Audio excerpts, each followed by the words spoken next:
Hi, welcome to another SRS podcast. This time we're coming from the annual meeting in Seattle, where I'm joined with Doug Burton. So I got to meet Dr. Burton through some work in ISSG a few years ago, and I have a great privilege to interview him today, where he's received the Lifetime Achievement Award at the SRS. So, Doug, you maybe start off telling us a little bit about yourself and your background leading up to this? Yeah, thanks, Jeff. Yeah, I'm a native Kansan, and I've lived there most of my life, and was really introduced to the SRS back in 1997. My mentor, Mark Asher, was an active member of the SRS, former president, and I think he won the Lifetime Achievement Award as well. But he took me to the SRS when I was a junior resident, so that was my first introduction to SRS. So you knew you wanted to be a spine surgeon all the way back then? Well, yeah, probably midway through my residency, having worked with him right out of the gate. That was my first rotation as a junior resident, and actually after 2 months he fired me and sent me to the VA. So it was sort of an inauspicious start, but when I rotated back through as a third year, it was a great rotation, and we did some research together, and I was off and running. And you progressed through Kansas, and you left Kansas for a little bit to go do some fellowships. Yeah, I did. I went down to the Texas Back Institute in Plano, Texas, which was really a degenerative spine fellowship, and I got great training there. And the theory was, Mark's plan was that I could learn degenerative spine there because he felt like that was his weak point. And then once I was done with that, I could come back to Kansas, and he could teach me deformity. But along the way, kind of identified that, we're a level 1 trauma center. I needed to learn some trauma. So I went up to Thomas Jefferson, and I worked with Todd Albert and Alex Vaccaro and Alan Hillebrand there at Jefferson and did some trauma. So that rounded that out before I came back and joined Mark for the last 2 years of his practice. So then you went back to Kansas as a complete spine surgeon and started building your practice. And sometime along the way, you got involved with the SRS. Yeah, it was kind of early on, right? As a resident, I think, and then applied. I don't think I was supposed to, but I applied for membership as a fellow still, and so I remember going to the SRS really from the very beginning. And part of that was just my being mentored by Mark. This society was the one that he was, really passionate about, and that rubbed off on me pretty quick. So what were some of your early involvements or things you got your feet solidified with SRS with? Well, early on, my experience was just in research, and that was, obviously a strength of Mark's, and he got me involved early on because he was working on the SRS outcomes instrument, and Tom Hare had started that back in the early mid-90s, and then Mark just had a passion for it, took it on, and then I was fortunate enough to tag along on his studies, refining the SRS outcomes instrument, and we had a lot of success with that, and are proud of the output. It's survived quite a while. It's definitely made a difference, and I think that speaks also too from a societal standpoint. The SRS's focus has been putting out the best research as sort of how we're building our core values there. And so within research, you've also done a lot with the ISSG. Was that sort of going part and parcel with this evolution? Yeah, I think so. I think there were several of us that identified, that there aren't that many patients with spinal deformity out there, and that we needed a lot more data than a 100-person series. And so, back in probably it was 2005 or so that Owoicho and Behruzak Barnia, Munish Gupta were, the leaders in the ISOLA study group who were thinking that, we knew we needed to morph from being a user group to a research group. What we saw the HARMS group was doing and what the Spinal Deformity Study group was developing at the time, and we felt like that's where we needed to go. And so really kind of started to put together the pieces of a study group. And Peter Newton was probably the most influential in shaping us, because he was leading the Harms group at that time, or he or Randy, I'm not sure who at the time, but Peter really mentored us in how do you do this. And I give a ton of credit to Peter for helping us along on the process. And then it kind of grew a little organically.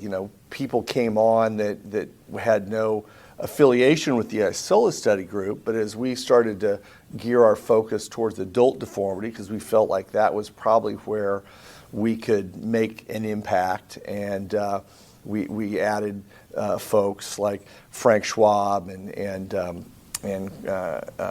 Chris Shaffrey, and then Shea Best came on, and things have just really grown from there. And so now, since we're celebrating your Lifetime Achievement Award, you've seen quite an evolution of the society and research.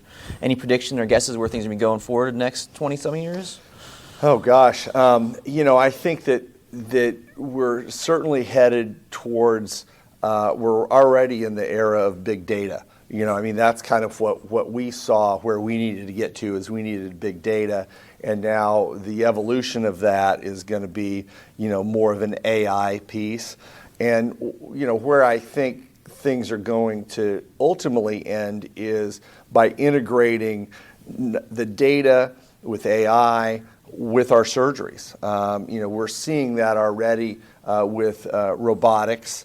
But I think robotics is, right now, it's just a smaller piece of where we need to get to, because we know how to do the surgeries. We can do them pretty safely in terms of technically achieving what we want to achieve. Robotics, I think, is just a form of increased, what do I want to say?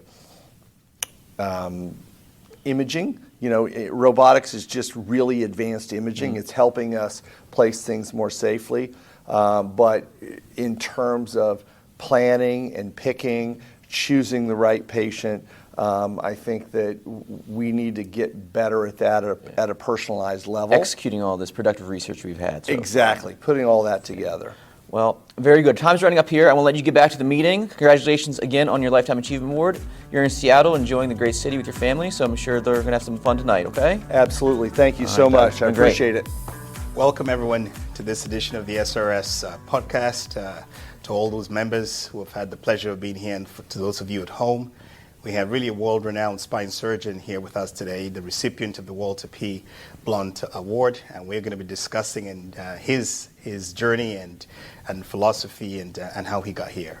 So we're privileged to have Dr. Hess with us today. As I said, he's a recipient of the Walter P. Blount Award, and I'm going to ask him just to give a brief history of himself and his background. Okay. So I kind of have a dual citizenship. I was born in York, Pennsylvania, but I grew up in Florida, in Cocoa with the space program. And I went to high school there, went to college, went back to Pennsylvania, to Albright College in Reading. And then I went back to Florida, to University of South Florida in Tampa, where I did medical school and my internship. And then I had a little respite in there where I repaid my indentured servitude to the Public Health Service with the Indian Health Service in Gallup, New Mexico on the Navajo Reservation. And then went back to Tampa, finished my orthopedic residency, and then spent a year in Kansas City, the Ray Jacobs Memorial Spine Fellowship with Dr. Mark Asher and Dr. Roger Jackson. And following that, I went to Geisinger Medical Center in Danville, Pennsylvania in August of '90. And unusually, that is where I've been for my entire career. Fantastic. So, you have this really vast experience. Why spine? What made you excited about spinal disorders? It's always interesting. Usually something kicks you in that direction. And for me, it happened to be when I was a medical student at the VA hospital. Dr. Robert Callahan was one of our clinical professors, and the chief resident was away, so it was the senior resident myself. And he had no interest in spine at all. And I didn't know one way or the other, but I got to do all the spine with Dr. Callahan. So sort of long story short, this one day we were scheduled to do a case, patient was asleep. The Tampa General Hospital is about 35 minutes away from the VA hospital, and he had to be down there, and the patient was already put to sleep, and the resident was in the room with another patient, and I said, well, the least we do is get everything all set. So we positioned the patient, got him in traction, and I said, well, we can drape so when he gets here we'll be ready. So I did all that, and so I'm out at the scrub sink scrubbing, and he comes running in the room and goes, oh, thank goodness Alex set up the case. And the nurses told him, no, Alex hasn't even been in here. The medical student did it. My goodness. He goes, you're kidding. So I walked out, and he comes out, and he said, you set all this up? I said, yes, sir. I hope I didn't do anything wrong. And he said, no, everything's fine. So we got in the room, and getting ready to start. He goes, oh, you've made one big mistake. And I'm sitting there scratching my head. What did I do wrong? He goes, yeah, you can't operate from that side of the table. You need to be on this side. My goodness, as a medical student. Yeah. Well, I had been working with him for a while, and he told me I had good hands and I knew what I was doing. And so anyway, so that kind of, we did an ACDF, and it was like, I think I like this. So from there, as I continued through residency, spine just kind of clicked. I mean, in college, I started out as a math physics major, and I really liked classical physics. And if you kind of put anatomy and physiology and physics together, you end up in orthopedics, and specifically in spine. So that's how. Quite fascinating. You know, the SRS is, you think about the SRS mission of service and education, and they've been truly a world leader when it comes to spine education, specifically in spinal deformities. Your history, your experience of the last 30, 35, 40 years, you've dedicated quite a bit of time to service and teaching. You've taught generations of fellows and so on. Yeah. Why service? What made you really figure out that you wanted to serve? Part of that kind of goes back to my parents. I was raised in a Christian home, and they sort of personified what it means to serve others. And as I continued through my my medical education and developed, I said, you know, there's people that don't have what we have. And if I have the opportunity, I want to be able to try to not only provide good care for the patients in my practice, but you know, you have to look at the world in a little bit bigger picture. And that usually means getting involved outside your comfort zone and going places. And for me, that happened in '94. One of the local surgeons asked if he could assist with a scoliosis surgery, and I said, well, that's kind of interesting. So I said, sure. And he came. I said, so why do you want to do this? He says, well, I'm going on a mission trip, and there's somebody that needs scoliosis. And I said, well, I really don't think if you don't do this regularly that you need to try to do this overseas when something's wrong. Something goes wrong, you don't have everything you're used to having. I said, do you want me to go with you? So I did. So that ended up my first trip, which was, interestingly, ended up being a 20-year-old lady with Marfan syndrome and a 100-degree curve. My goodness. And she needed an anterior-posterior fusion. So it was a little more involved and complicated. But that started to get the ball rolling from the medical side. On the other side, we had a large group of families in our area from different churches that started something called Families for Missions. And we would, once a year, would try to go to, went to Haiti, Jamaica, Appalachia, Dominican, different areas where we would go and just provide service, you know, whatever it is. We did do some clinics, which doing a medical clinic as a surgeon is really outside our comfort zone. But, you know, you kind of do what's available. So did that, and then through a mission trip with one of the evangelists that we knew very well, Mike Silva. He was going to Ghana, and he had come to visit our church, and I was talking to the guy that was with him, and my daughter comes by and sticks her head in and goes, "I'm really upset we're not going to Haiti, Dad," and walks off, 16-year-old. Yeah. And he goes, "Oh, it sounds like you guys have done mission trips." I said, "Well, yeah, but we think she want to go to Africa." I said, "Well, let me talk to my wife and we'll pray about it." Yeah. And so I said, "Yeah, we'll do that." And the next day, I said, "Yeah, we'd be willing to let her go with you," because his 2 daughters were also going to be going. And I said, "Well, we want you to go too." So when that happened, at that point, I had known Oheneba since about '89, and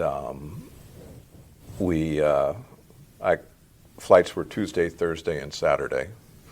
And I called him up. I said, "Oheneba, I'm going to be in Ghana, believe it or not. The way the flights are, I'm going to have a couple days. Is there anything I can do to help?"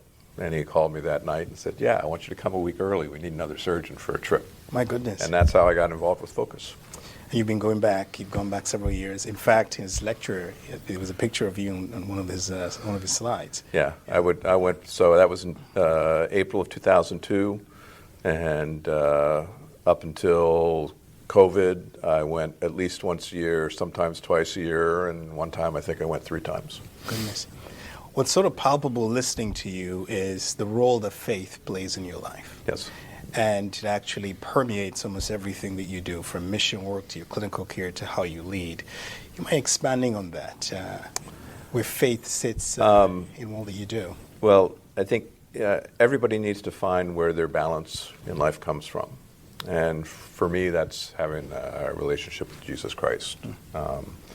I accepted the Lord when I was 12. I continued to grow through different groups, through FCA, Fellowship of Christian Athletes. We had a very large contingency in my high school who had, a lot of people had gone to Taylor University.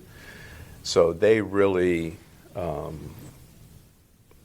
kind of inspired you to increase your faith and take your faith and take it into actions and doing things. And then when I went to college, I was playing football, and my wife, who I had met there, said, "You need to come to something called Young Life." And Young Life is an interdenominational group that presents the gospel to high school kids. And that idea of open evangelism really stuck. The developer of Young Life was a guy named Jim Rayburn. Okay. And he based that ministry on 2 concepts. One is it's a sin to bore a kid with the gospel, which I like to translate it. It's a sin to bore anybody with the gospel. And the second one is you need to develop the right to be heard, which in Young Life is called contact work, which means getting on the streets and being at sports events and games and being involved so that people know you care. So that really sort of has changed how I've not only lived my personal life and my family life, but my professional life, because I try to apply that, and that's how I got involved with missions, and that's why as long as I can still do it, I'll try to continue to be involved. Fantastic. You know, what's quite unique about you is longevity. Longevity at a university or institution that in today's world is almost foreign to see surgeons stay at the same place for 10, 15, 20 years. You've been at the same place since 1990, and you led a lot of that stuff. So I think for orthopedic surgeons, the normal turnover rate is 50% of all orthopedic surgeons change job in the first 2 years. And that's for a number of reasons. I think as you look at where you're working, you have to look at the pluses and minuses. And I would be remiss to say I haven't thought about leaving. And, you know, I can think on 2 occasions I actually went so far as to visit places and interview different places. But you have to look at at what you're able to do where you are, and whether you're really doing the service that you need, and you need to feel some sort of commitment to the community. And one of the silly things I always tell any of my partners when they get upset and they're looking and they want to go somewhere else, I said, you know, the grass always looks greener on the other side of the fence because you can't see the cow patties from this side. Touche, touche. So, you know, I think you just have to look at what things are important and what you're doing, and then you just decide where you're going to be. Yeah, an eternal optimist. You've been a long-time member of the SRS. What does the Yes. SRS mean to you? The SRS is the one meeting I try to attend every year. Okay. My first meeting was in September of '89 when I was a fellow. I think I've missed 3 meetings since then. I think the mission of the SRS in addressing spine deformity and taking care of patients, and the idea of not only doing that in the U.S., but extending that internationally has really changed. I mean, we had the Global Outreach Program for many years, which was focused on mission work in other areas, but that was actually dissolved by the Executive Council last year. And the reason it's dissolved is because here you are. You're from Nigeria. Correct. And we have an internationalization of the membership, which has sort of allowed outreach to become more regionally based, so that people are getting care from people who understand the nuances of those areas. And ultimately, I think that's exactly what you want to do. You want to have a sustaining mission. And, you know, Focus has sort of outlined how that works. It started out with going somewhere, providing care that was needed, but at the same time, getting the local people involved and ultimately reaching a point where not only is the Focus Hospital self-sustaining, it's also recognized as a center of excellence. Yeah, yeah. And, you know, that's ultimately what you want to try to accomplish. Yeah, so not only building the capacity, but so obviously sustainability as well. As we come down to the tail end of the interview, if you had to describe your experience at SRS over the years in one word, what word comes to mind? I would say fulfilling. Fulfilling. Part of that is the fact that I kind of got slapped on the wrist by Dr. Asher for not getting my membership in sooner. So I was a little delayed. I apologize. So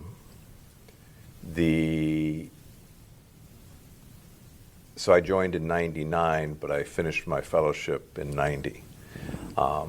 And I kind of regret not having joined sooner, because I realized the things that I was really interested in specifically in spine was complex deformity. And if you want to learn how to deal with that and be on the forefront of changes and what's happening, it's through the SRS. So educationally, it's been fulfilling. Personally, it's been fulfilling because I have friends within the SRS that are my family. And Doug Burton shared today that, you know, you have your family, I have my church family, and I have a professional family, of which the SRS is mainly that. So for me, it's been very fulfilling. My life verse is Isaiah 40:31. They that wait on the Lord will renew their strength. They will mount up with wings as eagles. They will run and not be weary. They will walk and not faint. He gives strength to the weary and power to his saints. I try to take that into the things that I do. And, Fantastic. So it means getting involved and doing what the Lord calls you to do. Excellent. So that's all I do. Excellent. Well, thank you all very much for this watching this episode. We want to thank Dr. Fred Hess for joining us, the 2023 Walter P. Blount Award recipient. And we can't thank you enough for your service. You've been on the front lines of innovation, research, and education, and really a mentor and a role model for the rest of us coming through. Thank you. Thank you so much. The Scoliosis Research Society is a nonprofit professional organization made up of physicians and allied health personnel.